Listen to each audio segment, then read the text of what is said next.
চট্টগ্রাম শহর থেকে মাত্র কয়েক মিনিটের দূরত্বে পাহাড়ে ঘেরা এক বিস্তীর্ণ এলাকা জঙ্গল সলিমপুর। কিন্তু এই নামের আড়ালে দীর্ঘদিন ধরে গড়ে উঠেছিল এক অদৃশ্য সাম্রাজ্য। অপরাধ, অস্ত্র, সন্ত্রাস আর নিয়ন্ত্রণহীন বসতির কারণে স্থানীয়দের কাছে জায়গাটি পরিচিত হয়ে ওঠে দেশের ভেতর আরেক দেশ নামে। প্রায় ৩,০০০ একর পাহাড়ি এলাকায় গড়ে ওঠা এই জনপদে বসবাস করছে লক্ষাধিক মানুষ। দুর্গম ভূপ্রকৃতি আর অগণিত সরু পথের কারণে দীর্ঘদিন ধরেই এখানে আশ্রয় নিয়েছে বিভিন্ন সন্ত্রাসী চক্র।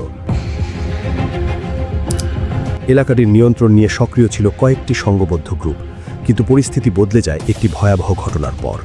গত ১৯ জানুয়ারি সন্ত্রাসীদের ধরতে অভিযানে গিয়ে হামলার শিকার হয় র্যাবের একটি দল।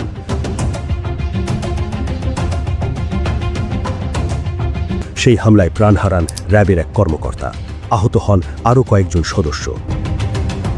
এই ঘটনায় নড়েচড়ে বসতে বাধ্য করে রাষ্ট্রের নিরাপত্তা ব্যবস্থাকে। এরপর শুরু হয় বড় ধরনের প্রস্তুতি। ডিজিএফআই-এর গোয়েন্দা তৎপরতা ও তথ্য সংগ্রহের ভিত্তিতে সন্ত্রাসীদের অবস্থান ও নেটওয়ার্ক চিহ্নিত করা হয়।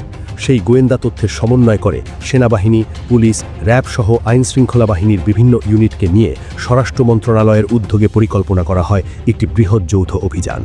ভোররাত, অন্ধকারে ঢাকা পাহাড়ি পথ।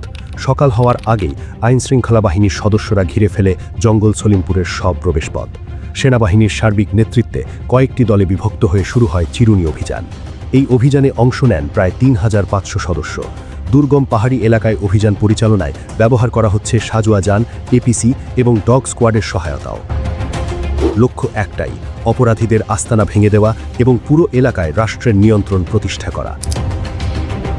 গোয়েন্দা তথ্যের ভিত্তিতে চিহ্নিত করা হয়েছে কয়েকটি সক্রিয় সন্ত্রাসী নেটওয়ার্ক, যাদের বিরুদ্ধে রয়েছে ভূমি দখল, অস্ত্রবাজি, চাঁদাবাজি এবং সহিংসতার অভিযোগ। এই অভিযান শুধু সন্ত্রাসী ধরার অভিযান নয়, এটি আইন ও রাষ্ট্রের উপস্থিতি পুনঃপ্রতিষ্ঠার একটি বড় পদক্ষেপ। পাহাড়ি এই জনপদে এখন টান টান উত্তেজনা, চারদিকে টহল, তল্লাশি আর নিরাপত্তা ব্যবস্থা। তবে আইন শৃঙ্খলা বাহিনী বলছে অভিযান চলবে, কিন্তু সাধারণ মানুষের নিরাপত্তা নিশ্চিত করেই। জঙ্গল সলিমপুরের পাহাড়ে এখন চলছে রাষ্ট্রের সবচেয়ে বড় বার্তা, আইনের ঊর্ধ্বে কেউ নয়।